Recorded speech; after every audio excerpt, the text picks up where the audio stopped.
कपड़े धोने वाली बहू। शादी के पहले से ही विभा को कपड़े धोने का बड़ा शौक था। कभी नल के नीचे तो कभी तालाब के पास। अरे मेरी नीली वाली लुंगी नहीं दिख रही है। विभा की अम्मा, कहाँ रखी है लुंगी? अरे वो तो विभा ने परसों ही धोकर रखी थी आपकी अलमारी में, देखो वहीं होगी। वो ना मैंने आज धो दी, मुझे लगा कि गंदी हो गई होगी। अरे कैसे गंदी हो गई थी? उसे तो मैंने पहना भी नहीं। हे भगवान, इस लड़की के कपड़े धोने की आदत से परेशान हो गया हूँ मैं। जितना तो घर में राशन नहीं आता, उससे कहीं ज्यादा डिटर्जेंट पाउडर का खर्चा है। इसकी शादी करवा दो, शादी जाए अपने घर में ही करे काम, फिर चाहे घर के कपड़े धोने हो या पूरे गांव के।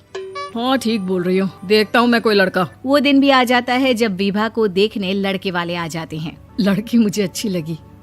होने वाली सास कहती है, बेटी अगर कुछ पूछना है तो पूछ लो।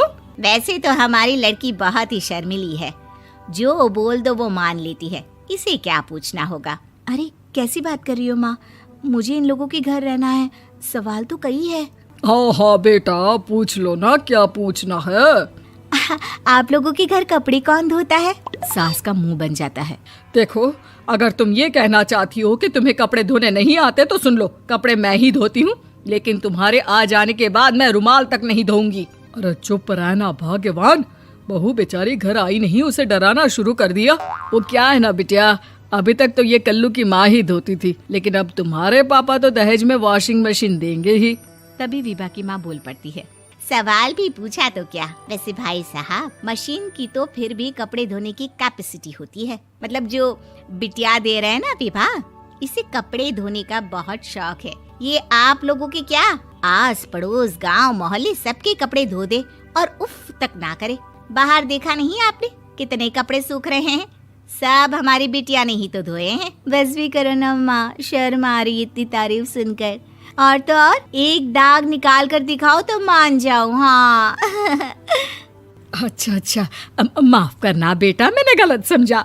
हमें तो रिश्ता बहुत पसंद है। और ऐसे जुड़ जाता है रिश्ता कपड़े धोने का शौक रखने वाली विभा का। उसकी शादी हो जाती है कोयला फैक्ट्री में काम करने वाले कल्लू के साथ। शादी के बाद अचानक विभा चिल्लाती हुई सास के पास आती है। सासू माँ, अरे सासू माँ कहाँ है आप? ये तो धोखा है, धोखा दिया आप लोगों ने मुझे। इसे ससुर के चक्कर के बारे में पता चल गया। अरे तो उसमें तुझे क्यों धोखा मिला है? अरे नल में पानी नहीं आता, कपड़े कैसे कब धुलेंगे? अच्छा, तू पानी नहीं आ रहा उसकी बात कर रही है। तो आपने क्या सोचा? कुछ नहीं। अच्छा, तेरी माँ ने कहा था कि कपड़े धोने का शौक है तुझे, याद आया मुझे। शौक बोलकर कपड़े धोने वाले मेरे जुनून को कम ना आके सासू माँ, कपड़ा धोना मेरा गुरूर है। तभी पति भी वहाँ आ जाता है। अभी मैंने इसे सनी देओल की फिल्म दिखाई है, उसी के डायलॉग मार रही है माँ। अच्छा सुन, साफ साफ बता रही हूँ, पानी सुबह 4 से 6 और शाम को 10 से 12 आता है, समझी? विभा टाइमिंग सुनकर हैरान हो जाती है। ये क्या भूतों का मोहल्ला है? सुबह 4 बजे उठकर कौन कपड़े धोता है? 4 बजे टंकी में पानी जाता है, फिर सारा दिन धोना ना, किसने मना किया?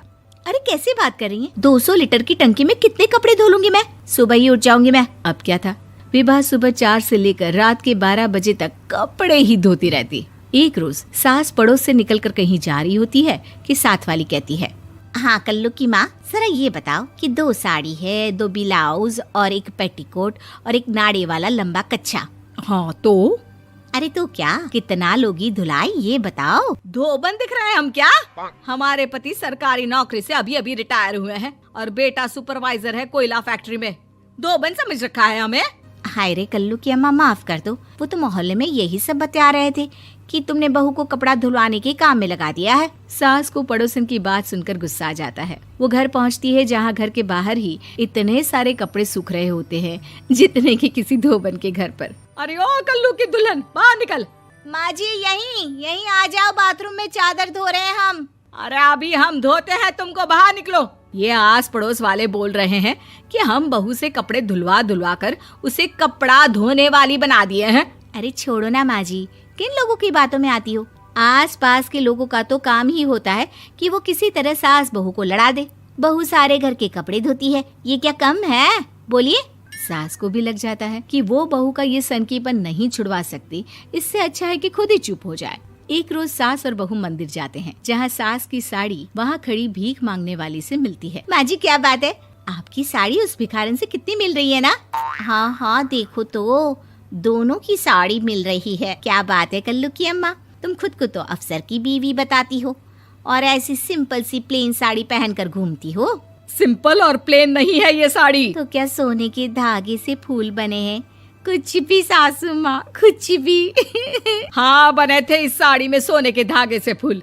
मेरे पति लेकर आए थे मद्रास से स्पेशली मेरे लिए 10,000 की।